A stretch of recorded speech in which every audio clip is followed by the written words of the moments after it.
Welcome to Quality Time with Family Ties. I'm one of your hosts, Corey Pepper. I'm here with Paul Packler, who is in New York City. You're still dressed in your work clothes, aren't you? You haven't even gotten out of your work clothes yet. I know. I've been a busy bee ever since the 5 o'clock bell went off at the factory.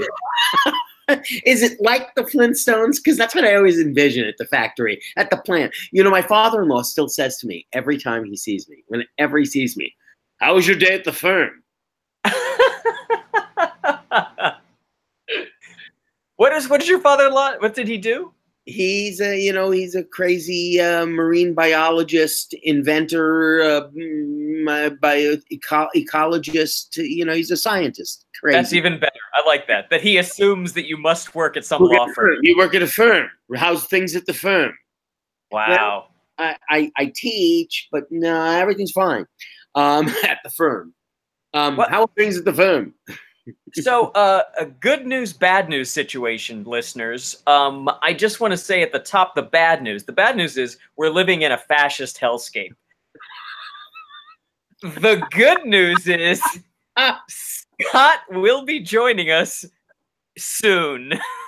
Wow. You had to give Scott joining us soon to turn that into good news. You had to use the retirement of a Supreme Court justice that is tilting the highest court of the land in a totally conservative direction for the next 40 years. You're using that, and that hellscape that you speak of is how you could make Scott will show up in a little while and he'll end up saying a few things. Yeah, exactly. I mean, it's just like when I got braces and they told my mom that it was going to cost $12,000, and then they're like, "Ha ha ha! No, it's just going to be $5." And then it's like, yeah, wasn't so bad, was it? Yeah, yeah. It's a tried and true sales technique. This episode, you know, and that's the other bad news. This episode, I'm telling you, I'll tell you what I want to do, and I will rail on him when he gets his Wi-Fi working and he gets here.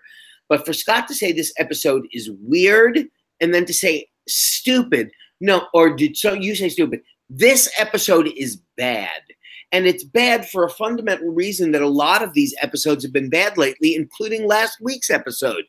They've run out of stories to tell about the Keatons.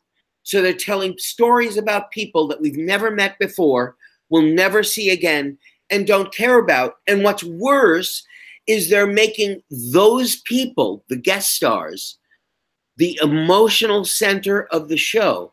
And I'm not reinventing the wheel. I'm just telling you the way it is, folks.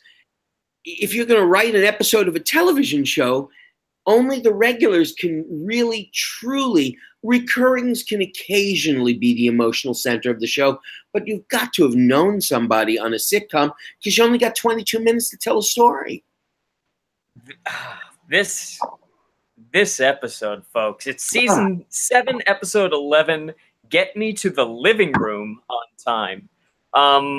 As Corey just said, this whole episode is about two old people that we've never met before, and the way that they're related to the Keaton clan is the most tenuous, asinine thing I've ever heard. It's so... I said it. I think I used the word ephemeral. It was an ephemeral way that it was that was attached to the Keatons. It's so... It's there and it's not there. It's stupid. It's so fucking stupid. But here's the overriding question I have for you after watching this horrible show. Was this the first week of filming for Back to the Future 2? This was the lightest Michael J. Fox show I've ever seen. That is a great question. I want to say, Corey, that Back to the Future 2 and then Back to the Future 3, because they were filmed almost concurrently, or they were like right, because they were filmed together. Mm-hmm. I think it was right after the show, this shut down. I don't think he was doing it again during the last season. So he only did one. Did he do any other movies in between Back to the Future 1 and 2 and 3? Oh, yeah. I mean, he did Secret of My Success. he might have done some of those weird movies that I never saw. I think he might have done like Bright Lights, Big City. He might have. And did he do them as hiatus movies? I think so. Okay. So the only experience then he would have had during Family Ties would have been Back to the Future 1, and they sort of kind of worked a little bit, maybe not so much, but they double worked him for that. Oh my God, he was pulling 20-hour days during that. That's what I thought. So he's doing daytime work on Family Ties, then doing all of his night shoots on Back to the Future. Yeah, yeah, like 7-day weeks and all kinds of nonsense. Because he's so light in this episode, and not that I'm complaining, because I can always do without, you know, my weekly dose of sociopathic behavior. He's only really in the show for a bit that we'll get to. Maybe the longest bit I've ever seen in my life. I have no other explanation for it. It was about 6 minutes long, the bit. It was a physical comedy bit that lasted for about 6 minutes. And nothing happens. There was no heightening. There was no. They just stood there in a circle. They just traded the beat over to other people. It was like a relay race of, hey, no, you hold on to the beat. No, you hold on to the beat. No, you hold. We'll get to that. It's too good. It's just too good. I have one little. I'm trying to give you all of the positives that I found from this episode. There's a little gossipy tidbit that I've got in the middle of this episode. And let's start in the living room, and we'll start with something that we have to talk about. And Steven has such a spanking new haircut. He does. I don't know what happened, but it was like, it's sometime in January of 1988, and he's like, or 89, he's like, you know what, folks, I'm just going to go for it. He got a spanking new haircut, and it was like, wow, I can't really ignore. And it's like, I didn't write it down for the longest time. Was admiring it, was sort of dazzled by it for the first 10 minutes of the show, and then I realized, wow. After 10 minutes, and I realized how bad the episode was, I became fascinated with little things like Steven's haircut. So that was like a saving grace for me. That it looked really good, and I was like, at one point, even I was becoming the critic of hair on the show. For some reason, I'm so bored with the show. I'm looking at Meredith Baxter Burney at one point, and her hair was so tightly pulled back into a French braid that I thought she had gotten her hair cut. And then it was when she moved her head to one side that you could see that it was, oh no, it's just a tight French braid, but it was so tight. And eventually in life, she did have a short haircut. So I thought, did she get a haircut too? Yeah, it reminds me, actually, there's another gentleman is calling. Scott's trying to call us, and that's not really how this works. Here, I'm gonna invite him, folks. Brian, you could edit this out, but I like the fact that Scott doesn't know after 7 seasons. This is more entertaining. Trying to get Scott on the line with us tonight is way more. Oh, now he wants an invite. Is way more entertaining than this episode of Family Ties. Get me to the living room on time, which is of course a play on the song from My Fair Lady, "Get Me to the Church on Time," which Alfred P. Doolittle sang because he was getting married in the morning. Yes, he was old and he was getting married. Mm-hmm. And that's really sort of kind of where we are with this episode. We start in the living room. Stephen and Elise are discussing Stephen's need to find a subject for his new documentary. Always a bad sign when we start discussing Stephen's career at the public television station. Yeah. He throws out a bunch of different titles of shows that he'd work on. Like one was like, "Do you really know your hat?" And you can feel the writer's room having fun, and that's never a good thing. No, it's almost like they had their list. Okay, everybody give us five titles, and then they picked and choose which ones they like.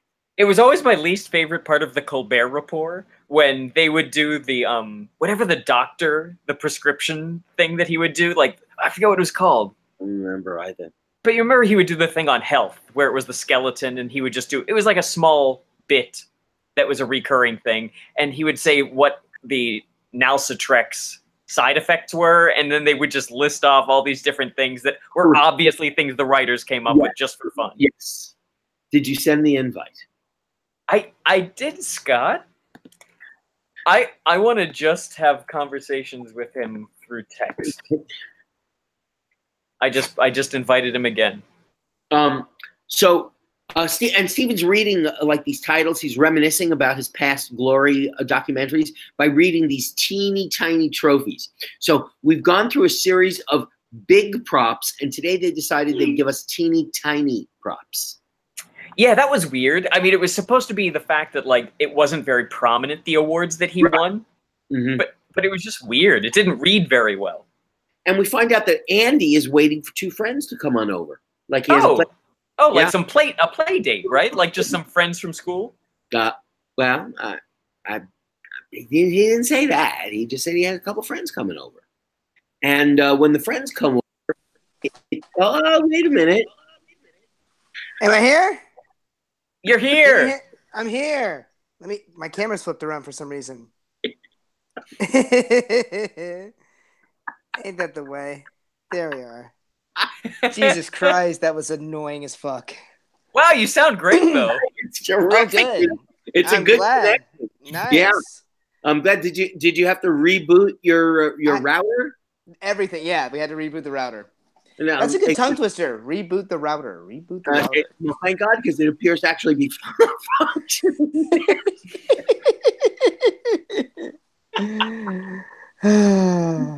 Jesus Christ. We haven't gotten so far into this episode, except for the fact that two seniors are just about to arrive as Andy's friends, Joe and Ava. Yeah, I have a quick question, guys. When you saw those two old people walk in, did you expect one of them to die? Well, not with the title "Get Me to the Living Room on Time." I didn't. And if it hadn't been last week's Nick's dog died episode, then I would have. And the 2 weeks before that, Stephen on the verge of death with heart attack. Yeah. So death wasn't on my mind. They've been exploring that a little too much recently. Yeah, I wouldn't know that because maybe you haven't shown up for a while. But my thinking was senior citizens do not fare well. They usually don't. They usually don't. It's like one of those guys is not making it out alive of this episode. But instead, they went a totally different route, which was to craft an episode, as we've said, about two people whom we've never met before, will never meet again, and don't give a shit about during the episode, and have the single most tangential relationship to the Keaton family I've ever seen in an episode of Family Ties. It's strange. It is so strange. Did you guys talk about how Andy, like the Keatons totally forgot that they were coming over? Well, we said that Andy had mentioned that he's got two friends coming over. Now, and there's like four things that I want to hit here. Yeah.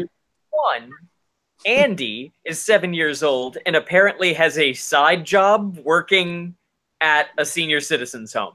No, his first grade class visits the seniors' home once a week. Yes, they did establish that. All right. Two, his parents seem to have no idea that this is happening, that he goes once a week. They have a field trip every week in Ohio, and parents don't need to sign a permission form for 6-year-olds. Go ahead, continue. Yeah. 2A. Okay. Yes. Andy doesn't seem to talk much about his friends to his parents, to the point that they don't, relegating back to 2, know about these two. So typical of 6-year-olds not to be chatty about their lives. Yeah. Right. Yeah. They're not moody tweens yet that they're going to be like, I don't want to talk about. They sing like canaries, okay? That's all they do. 3, these people just come over unannounced. Right. But that's the Keaton way of doing things. Yeah, I can buy into that. And 4, Andy Keaton, the 7-year-old, is friends with people 10 times his age. Yeah, I a 5 for you, Paul. So we have all these questions. They act like it's so weird that these old people are coming over. And then it's completely undone because when it's time to sit down for cookies and milk, they have a whole platter of cookies and milk totally prepared. Wait a minute. Let's be exact. They have a platter of cookies, and they've got enough milk for one glass. The fact that they were expecting more than one child, and they somehow or another don't have enough milk for it's inexplicable that they had to get Andy out of the room in some way. And that, once again, they're doing one draft of the scripts here in season 7. There's no rationale. No. We need Andy out of the room. For God's sakes, Brian, take the fucking tray into the kitchen. Why? We need more milk. Yeah, it's the... Yes. This episode... This premise, just this opening scene, like the fact that we could enumerate what is wrong with this initial premise is this episode is so lazy, it's insulting. It is. Yeah. I totally agree with you. It is absolutely, this is the worst example of if the House of, their shows are built on a House of Cards anyway. They're so precarious. And the foundation of this one is so awful that there's no way that this can recover and succeed. By the way, Paul, one of the things, it may have been 2 or 2A, you said that Andy has a job working at the retirement home. He doesn't, but apparently he does have a job doing tax returns for the people. Yeah. Because of Alex. You know, at the end of your life, when you're dealing with Social Security and stuff like that, and Reagan's trying to privatize it because he's a dick, you really want to get a 7-year-old to take care of your taxes. I also want to remind you guys something that just it's a little weird for me. They're 74 years old, Joseph and Ava, or one of them. Ava's 74 years old. That is essentially 10 years older than me. Okay. They're fucking ancient. They look like they were about they have 1 foot in the crack. A lot can happen in 10 years, Corey. Yeah, Corey. Yeah. Are you having some concerns about your own mortality right now? Talk to me in 10 years. Look, Logan is being. Both your children are very successful. They're doing very well in life, and I'm sure they're going to put you in a nice home. Thank God. And my wife is substantially younger than me, so she'll continue to work and she can nurse me. You really have this planned out well. Oh, well, of course, that's why she's 13 years younger. No, but it's amazing that you know, you look back a little bit, and people of certain ages, like 40, would have been like ancient at this time. People that are 40 years old. So I'm looking at this, and it's like they're in the early 70s. Nowadays, people are, they with medicine, they stay pretty, and generally speaking, they stay alive a little bit longer and healthier a little bit longer. Yeah, I always do the Beatles rule of thumb. Whatever age the Beatles are is like the new young. Which is, how old is Paul these days? He's like 74, yeah. So at the end of this scene, what we get from this scene is the fact that Steven has decided that what he wants to do is basically do Andy's Curb Your Enthusiasm. If only that were true. He's going to film. Well, what if we do a documentary about a first grader around who looks somewhat like Andy, and who goes to an old age home where there are people just like, say, Joseph and Ava. But here's what was so confusing. If we really break this down, when they actually go to the nursing home in the next scene to film this thing, that's not really what he's doing. Like, he's not really he interviews Andy like in one piece, and then he interviews them about falling in love. Like, what is the story of this documentary? It never becomes what he set out. If he laid down a topic sentence of what the documentary is about, it never becomes that. It becomes something completely different, and then flies off the handle yet again. Yeah, Steven is taking a cue. He's like a proto Michael Moore, where he's injecting himself into his own documentary. So absolutely. Yeah. I called this episode "The Golden Girls Without the Laughs." Ah, that's a good. I like that. That's It's like, very wow, good. you're gonna write an episode about old people, but it's devoid of humor, unfortunately, as is There Family you go. Guy. And I thought Golden Girls was actually a very funny zinger kind of show. I mean, I think that Yep. Neil Simon, like, there was one day at the backlot or something where Neil Simon was on Paramount, and he was like, "Ugh, I just took a shit and they're out of toilet paper. Here, I'll take this script that I was like, I have a draft of this thing. I'll just wipe my ass with it." And then They took it. It didn't go down the toilet. And so then Gary David Goldberg came in and he found it and he was like, the character Sam is amazing. Love him. Use it. And you know what the character, my description on Breakdown Services, changes his part from right to left. That's the character arc.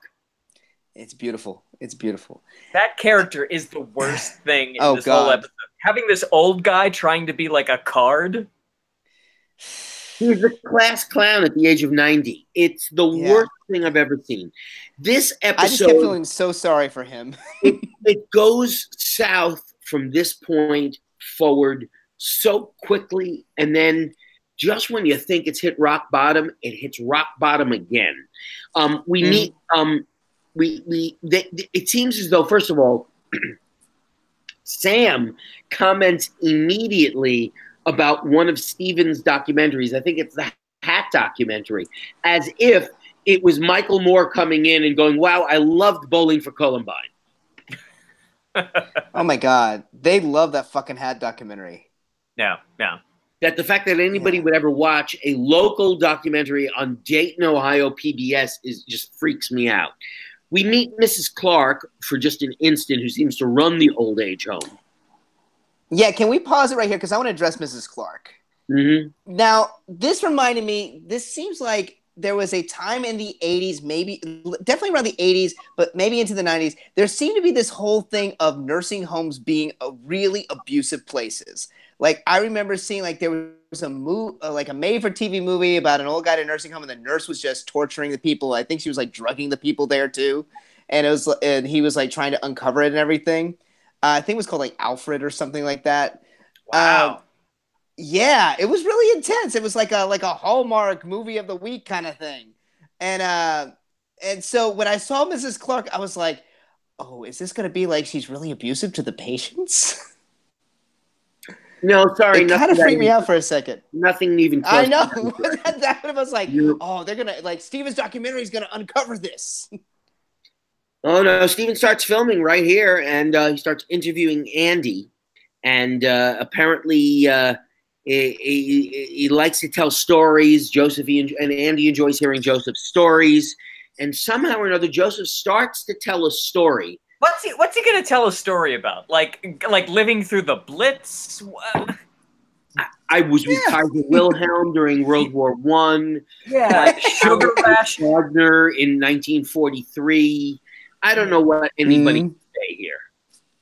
But instead, Joseph thinks this is the appropriate moment to propose marriage to Eva. Yeah. I mean, these two people, like, I don't know, do whatever the fuck you want with your life. I don't give a shit. I don't give a shit. I just met you 3 minutes ago, but don't do it on Keaton time because I don't care about you people.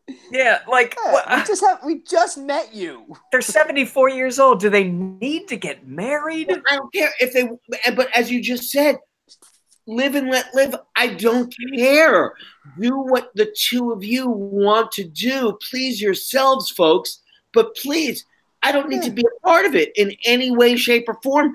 I'm uninterested. Yeah, like imagine if they didn't propose in the episode, and then they were just like, and he was like, "Tell me a story about the time that the Beatles were on in London, and you were there because you were protesting it because your daughter was a bobby soxer. That would be interesting. Avoid anything that's interesting.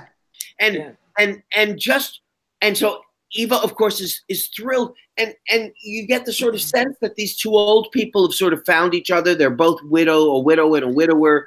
You know, they found each other late in life, and you know, the compassionate human being. I can't believe, what year is the show? 88, 89? Where are we? 88. I can't believe that senior citizens meeting and falling in love late in life as a second marriage is so bizarre to people in 1988 that we would even pause for an instant to think about this. But if you found each other and you don't want to be lonely and you enjoy spending time together, well, then you either can, if your finances aren't a mess, get married to each other, live with each other, enjoy each other's company. Who the fuck cares? But don't fill up 22 minutes of family time telling me about Joseph and Eva, who I just met and don't give a shit about. Corey said we only have, like, you know, a few more episodes to go. Like, we got like a couple more weeks of this. All right, just save it. We got. I'm particularly fine because in the next moment, in the very next moment of this hunk of shit show, their son, his son, Joseph's son, David, comes to visit his father at the nursing home. Time out. It's a small point, but when Sam and Diane, whatever their names are, when Jack and Diane propose. They propose and she accepts and all this stuff.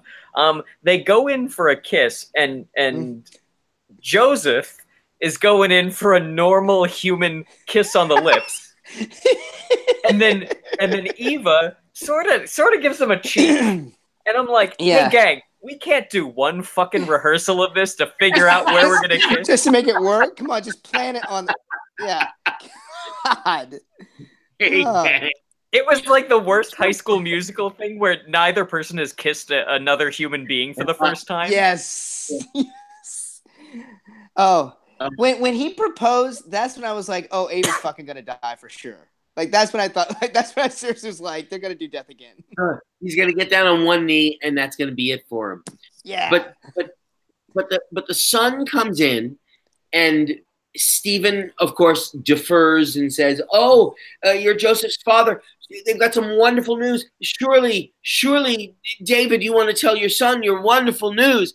And David hears the wonderful news and won't even take it seriously. Won't even entertain the thought of it being a serious. You're not serious. This is a joke. And then they say that, Dad, you're 74. 74 and in very, very good shape. He seems to be quite spry and mentally quite alert and physically able, and he's getting around and he's porking old Abe, so he's certainly doing pretty good. And he goes, this can't work. My first question is, why?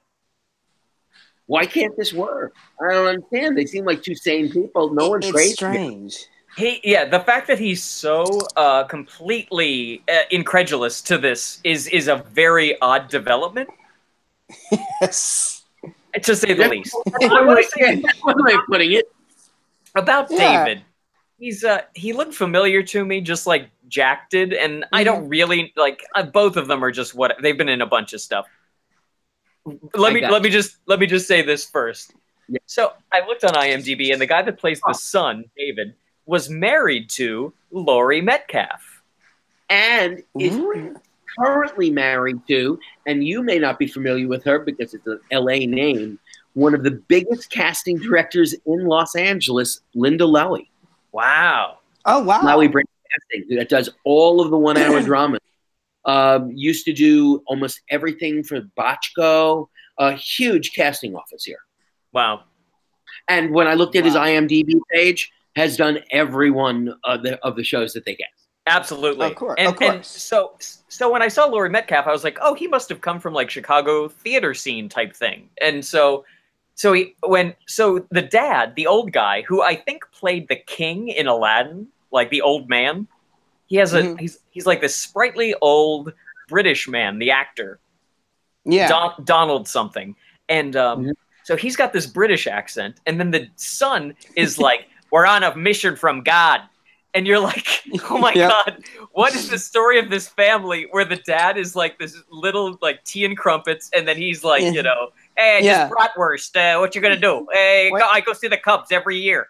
Hey, Dad, like, don't get married, Dad. Yeah, married. I don't want Dad, you're getting married. Wow, I'm really good at a Chicago accent. I didn't expect to be. Very well. I really just pulled it right out. That was great. Thanks, guys. So anyway, that was a weird thing to me. These divergent accents. I know it's crazy, but you know where we are? We're at the end of Act 1. I swear to God, we are. I swear to God, it was only 8 minutes into the first. That's it. What else is there? It was so abrupt. And this not only the show ended abruptly, and trust me, I don't know. You just told me that it ended abruptly, Scott, because I didn't pay any attention at the end. Oh yeah. At the end of the first act, I was paying attention to the end of the first act, and it ended very abruptly. And with that, I just want to say we have a big surprise at the beginning of the second act. So tune in because we'll be right back. And we're back. And you know what the surprise is, folks? I didn't watch this whole episode. You know what? Here's the greatest thing about the second act, Paul. You don't need to, because pretty much the second act is just them talking about what happened in the first act.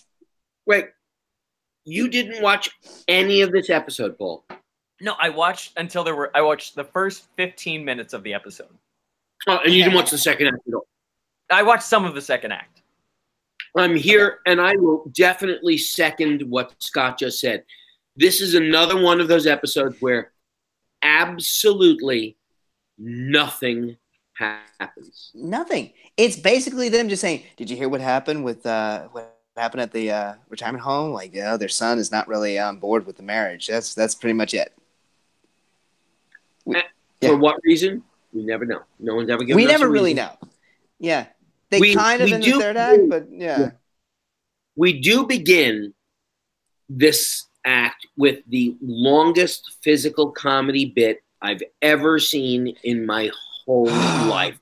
I thought I was going to age throughout the entire. I mean, like I thought I'd look really like I was 74 at the end of this. I felt like I had lifted that water cooler.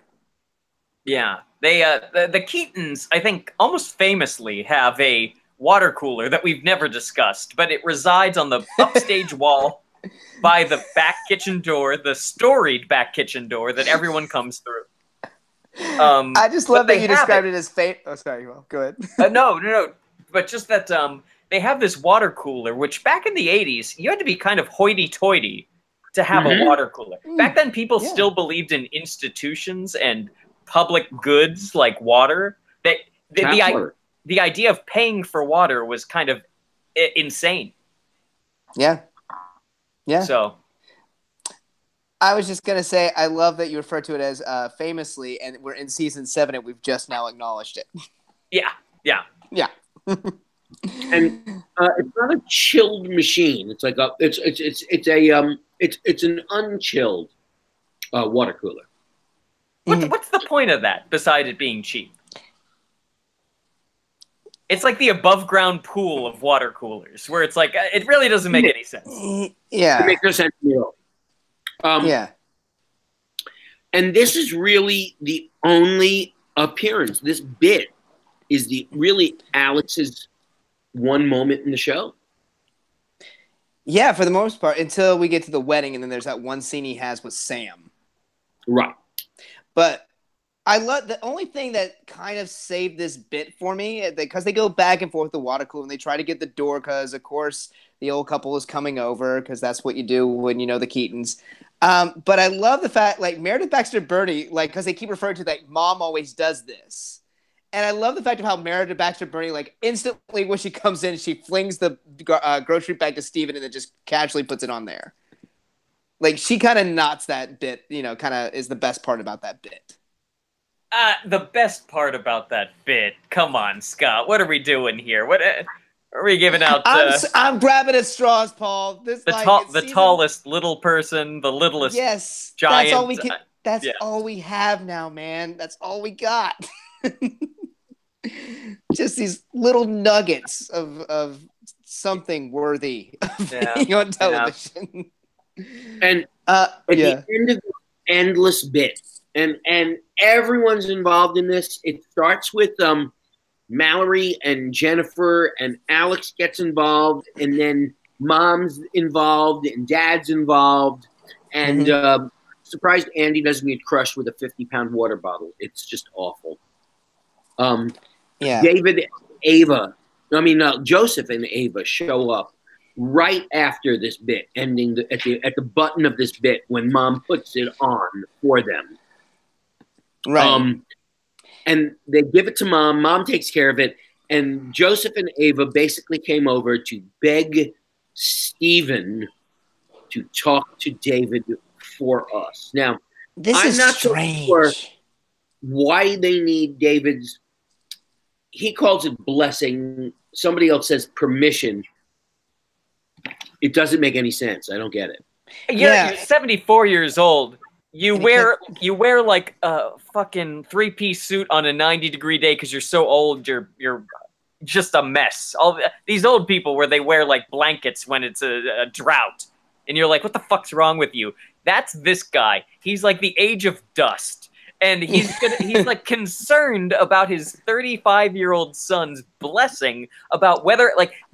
The thing that we didn't even discuss, the first time that his son comes up in conversation, when he's on camera, he's like, oh yeah, so I lived with my son. We didn't get along, and he put me in a home. And then when the son comes and visit in the first act, he's like, hey, Pop, like a fucking Arthur Miller character. Like, no one calls them their dad Pop outside of the 50s. And they're acting all chummy to the point that you're like, wait, literally 20 seconds ago you said that you hated each other, and now he cares about what his son thinks. You live in a home. Yes. He put you in a home. You're there every day, 7 days a week. Even if he comes once a week, it's your fucking life, Jerry, or whatever your name is. Get it together, Joseph. Paul? Yes, Paul. Yes, Corey. Both of my children call me Pops.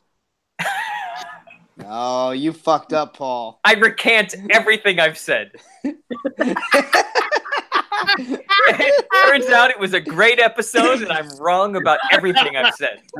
The only thing I want to say is, I never realized it was weird, but both of them call me Pop a lot. They never call you Pop, right? They don't? They don't Oh my God. You're turning into Willie Loman, Corey. What's going on?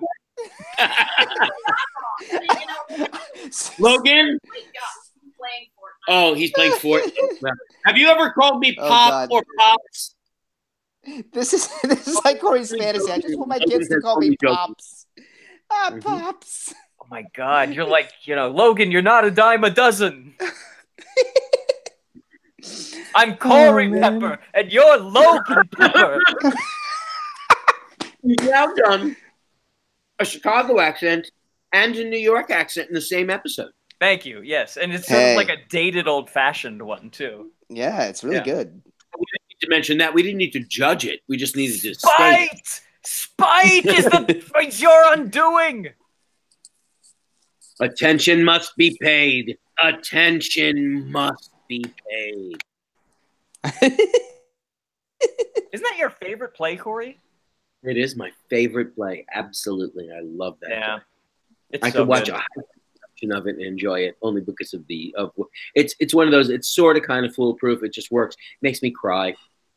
It's so sad. It's just so pathetic. Mm-hmm. I love it. We are so and speaking of Pops and stuff,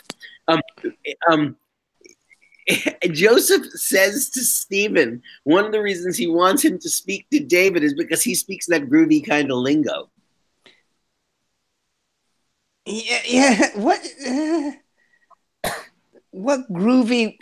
How is Stephen talking? Like, what is? This episode is. Uh-oh, we're losing Scott. Again, I'm back. Now you're back. What were you saying about the Okay. groovy lingo, Scott?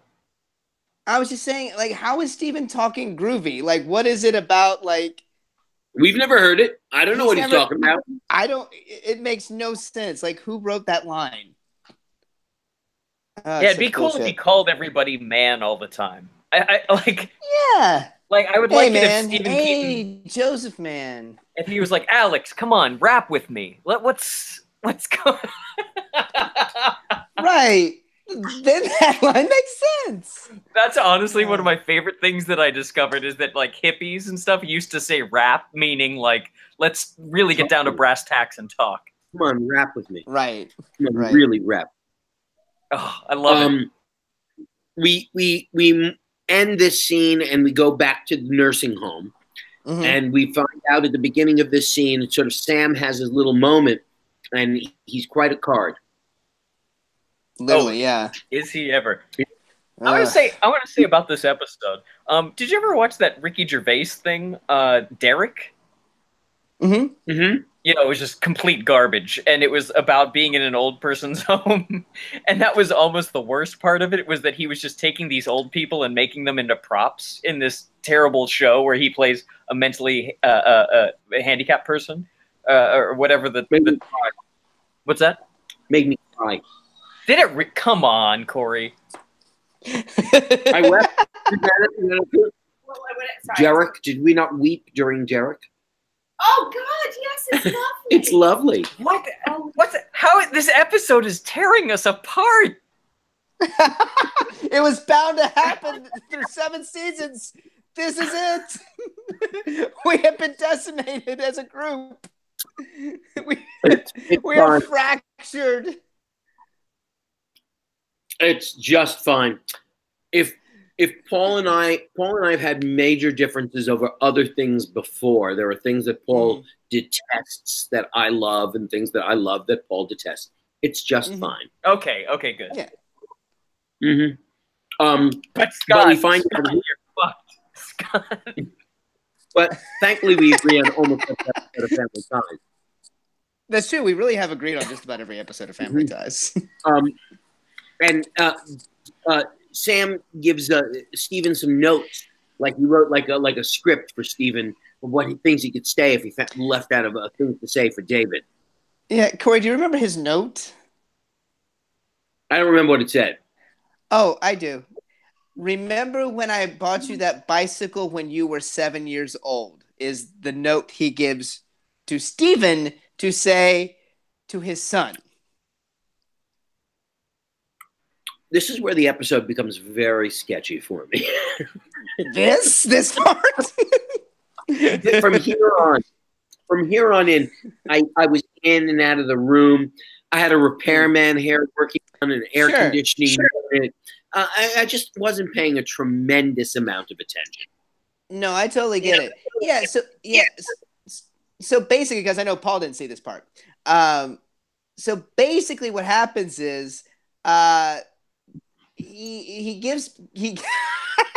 I got nobody. He gives. Listen, listeners, this is what happens. He gives Stephen a note that says, "Tell him this if you get into trouble." And basically, what it says is, "Hey, this is the remember when I gave you that bicycle when you were 7?" So the son comes over, and Joseph acts really unexpected. Hey, it's just so unexpected that you came over, even though he comes to visit every Thursday, which Sam the card points out. And so Joseph makes a nod towards Stephen, like, "Okay, now's the time to talk to him." David just is kind of standing there, like, "Hey, what's going on?" And so Stephen sits him down and basically says, "Hey, wouldn't getting married be a good idea for your dad? I mean, it'd make their golden years much more fulfilling." And basically, Joseph says, "Fuck off! It's none of your business." And that's what Stephen says. Remember when I gave you that bicycle when you were 7? And then David is suddenly aware that that's his dad saying that. So there's that. Did that win him over? Like, was he won over by this appeal to I bought you a bike 30 years ago? No, it just clued him that, oh, my dad is behind this. How would he not be behind it? What Paul, is the logic does not subterfuge? make. There is no logic in this realm of family ties. And then they seem to invoke the name of mom. Yeah, now it's about now it becomes about you're doing this because you're over mom and you never loved mom and you want to forget mom. That never came up before. Who said that? Right? Where does that come from? No.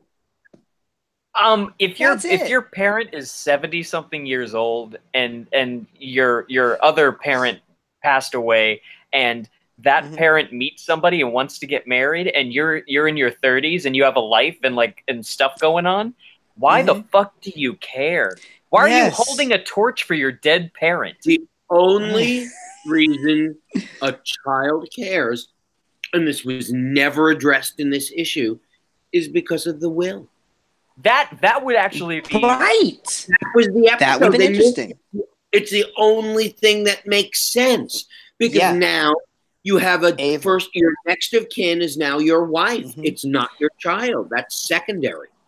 I thought that was going to happen when David was first over and pulled his dad aside. I said, "Look, you can't marry her. I'm still something about a will happening." That's what I thought was going to happen. But no, God forbid they do anything interesting in this episode. Yeah, I mean, it would have made the David character completely unsympathetic, and maybe then you would have to take time doing the damage control and being like, why does he care so much just about the money? And then you could find that out, like, oh, he was a deadbeat dad, or it would, oh my God, it would actually lead you into having an interesting episode. Once again, as I've said many times, we have written a better episode than the people at Family Ties. Yeah. And basically what happens by the end of this episode is, David storms out. He doesn't want to be a part of this. And so they're looking around the retirement center, and they're like, oh, we could, spruce this place up and, put something over Sam and have our wedding here. And that's, of course, when Steven steps in and says, why don't you have it at our house? Now, why that isn't the end of the episode is beyond me. Right. Because the next scene is unnecessary except for the one 100% predictable thing that's going to happen. Other than that one predictable thing happening, nothing happens. No, nothing happens. The ceremony starts up. Alex has a little scene with Sam because they haven't really worked Alex into this show at all. So he has a scene about gambling with Sam, and they're going to go off and play cards. Because apparently Alex had heard that Sam is good at cards. And then, they start the ceremony. Mallory comes down with Ava, and there's a joke about, have they told you about the wedding night? Which is kind of strange. She's like, yeah, 50 years ago my mother did. And then, of course, David shows up because he's seen the light and he's going to support his dad.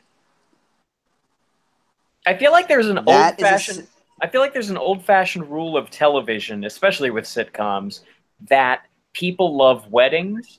And so anytime you can have a wedding, like, it's just good television, and it's like, if you see a spiral staircase on a screen that your eyes just go and look, it's like that sort of like weird behavioral psychology stuff, like about weddings too, that you just try to put them in whenever you can and you have nothing.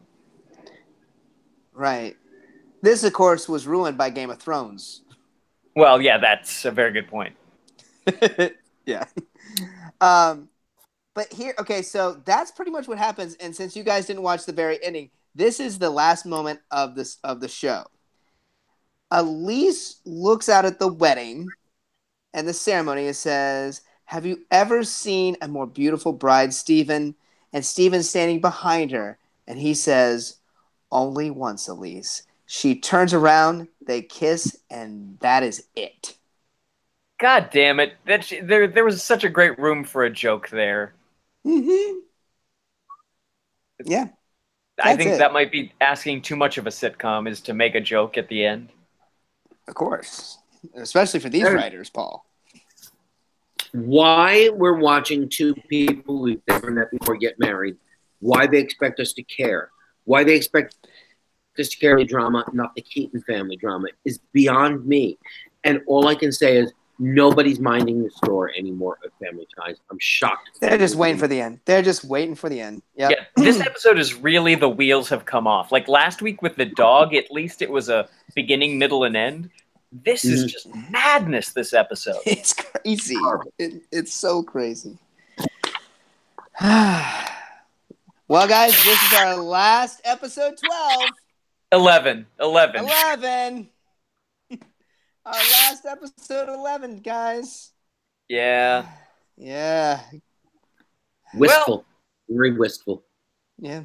Rate and review our show on iTunes. For questions and comments, email us at qualitytimewithfamilyties@gmail.com. Follow us on Twitter at QTWFT for updates. Don't forget, you can also send us the photos of you with orange juice, hashtag OJ with QTWFT. You can follow each of us on Twitter. I'm at Paul Packler. I'm at Paul Jones. Oh. And I'm Apollo Jones. And I've never in this position before. No, it's great. I love it. It's great. And you can like us on Facebook. We'd like to thank our host and producer, Barbara Dillon, at Fanbase Press. Fanbase Press is a comic book publisher and online community supporting creators and fans through daily reviews, interviews, and podcasts that span the pop culture spectrum.